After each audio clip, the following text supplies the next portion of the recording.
e2. Exactly, and then rook h7 checkmate. Wow, this is a very nasty trap by Anish. I mean, it's not. And he goes rook rook a2 a2 and king g4. That's it. Game over. If Anish plays king g4, he that's it, and it's on the board. It's on the board, and Anish leans back. He knows it's over. Magnus realizes what's happened, and that's it. There is no check on g2.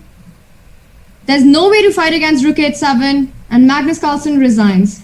Yeah, that's it. I mean, what a nasty trap, yeah, because it looked like, okay, where is the hidden move? Well, positional exchange sacrifice like that in a position like this, 2 minutes left on the clock is really not that easy to play at all, in particular against the world champion. I think in a way he got lucky that everything else was bad, so you don't have to spend a lot of time thinking about it, and he could blitz out these moves. But yeah, what a turn. I think when it's gonna be the best days of his life, it's gonna be the day he beat Magnus in Vike 2011, and probably when his son was born, and today. What else could be on that list? Marriage. And he is now doing the.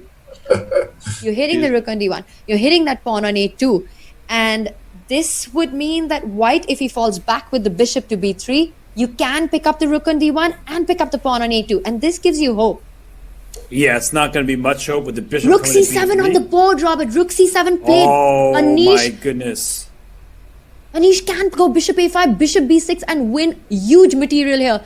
This is busted for Magnus. Play the move bishop a5 to kick the rook out of c7 and then bring this bishop into b6, taking advantage of a pin on the c-file.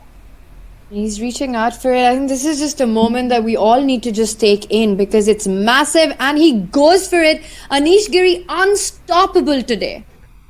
Unstoppable today and unstoppable in round 2 with the white pieces. So he has looked very sharp with the first move advantage, first against Gukesh a couple rounds ago, now against Magnus. We can't forget his games as black, where he played against Fabiano Caruana, and if anything, he was the games very often, but nor does Anish Giri. We mentioned the stat. He has lost 7 times in his last 115 games in Vaikunze.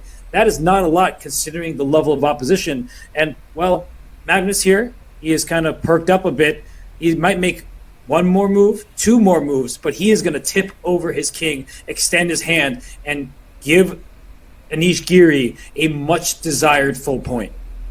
Magnus looks absolutely devastated right now, and I wouldn't be surprised if the game ends anytime about now, losing huge material in the current position. As we see, Anish has played excellently throughout, from start to finish. The way he handled the opening, it reminds me of his game against Gukesh, where he came up with this super nice idea of that small rook lift, rook to c2, rook e2, went on to sacrifice a knight, went on to sacrifice a rook, went on to completely expose Black's king and deliver mate. And now again with the white pieces, this time he's taking down the world champion Magnus in absolute shock at the way the game has turned out.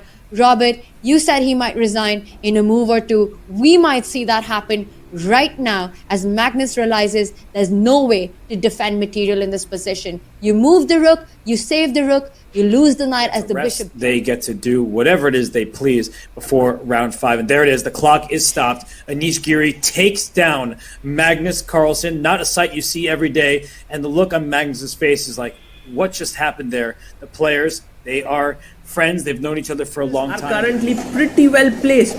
Magnus is thinking, can he take advantage of this diagonal somehow? He goes knight to h4, and Anish, with a little bit confused where to move his rook, but 9 seconds on the clock, rook g4, and there's a fork, but Anish has seen it. Knight takes e4, he takes the rook, takes the bishop, h4 is hanging, fg3, and now a check, intermediate check, and takes the knight on g8. After the smoke has cleared, you can see that black is totally winning. Even Magnus knows that, and Anish now starts moving so quickly. He has 15 seconds. Position is utterly lost here for Magnus Carlsen. Anish knows he's got the win in the bag, has to be calm, should keep his nerves. Rook to b3 to defend the pawn on g3. And now he wants to push his e-pawn, 9 seconds, 8, 7. Anish needs to move. 6. He plays e4 calmly. Queen b2. And look at this move. Bishop d6. Attacking g3. Giving up the b7 pawn. Magnus, you can take that pawn with a check. But once the king moves to a8, there is no stopping bishop g3 or even queen h4 because the pawn is pinned here this way. Magnus takes on b7. King a8 instantly played. And there is no move there. Magnus down to 3 seconds. He comes back. And Anish there, so excited with the win, takes on g3. Magnus resigns. Anish Giri has won it. What an intense blitz game that was. Simply epic. Players put back their pieces and Anish winks at the camera. Magnus very dejected there, but Anish Giri truly played a wonderful game of chess. Still a bad position for me. Still a pawn down. Okay, let's try to be active. King f6. I'm trying a little trick. I go here. If he takes, I'll pin him. Maybe that will work. Oh no, it doesn't. If I go here now, he will take. I pin it, and then he's got rook d4, winning my knight. Not good.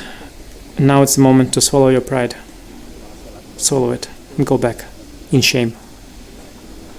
With the crowd watching. As you miserably return to where you came from. Bowing to the world champion. But you gotta play fast. Clock is ticking. You gotta bow quickly. Bow quickly. Bow. Do it. This is Peter. Yeah. Bowing. But now I noticed a little chipolito. F4. F4. If he makes any rook move, I've got this trick. He can take my rook, then I'll give checkmate. If he moves this rook, it's the same. If he moves this pawn here, it's even more beautiful. I've got this trick. Checkmate. Ooh, a lot of tricks. I start praying. You know me. I start praying. I keep praying again. If g5, I'll take an open there file. Rook c5. Oh no! Really? Really? Really? I'm gonna win on time. Fuck it. Okay, let's go. Let's go. I can't believe I blundered that one. Yeah, I was 18 seconds for me. Oh my god. Okay, I was waiting for this one. It's good for my YouTube channel. Thumbnail guy, think about it already. Okay, I have to play. Okay, now it's a flag wheel. Boom, boom, boom, boom, boom. I'm up a rook against the bishop. That's called an exchange. It's good for me. Oh, and this pawn is also going to promote, but he's trying to counterattack. See where my pieces Pushing my are. pawn. Don't see it either. Winning this pawn. He's going for counterplay. Pushing my pawn. Helping with the rook. Takes. Here. Oh, is there going to be mate? No, there's no mate. There was no mate. I put queen. I didn't see that. Now I queen. Now I have to quickly win all his pieces. Playing with two hands, but what can I do? Time. No pawn on the board. Okay. No pawn on the board. Okay. I won the last pawn. How do you spell Nepomniachtchi? English style. Look how he's struggling. He's struggling right now. I cannot write properly, so can I spell it out instead? Okay, spelling bee. You can start first. So it's Nepomniachtchy.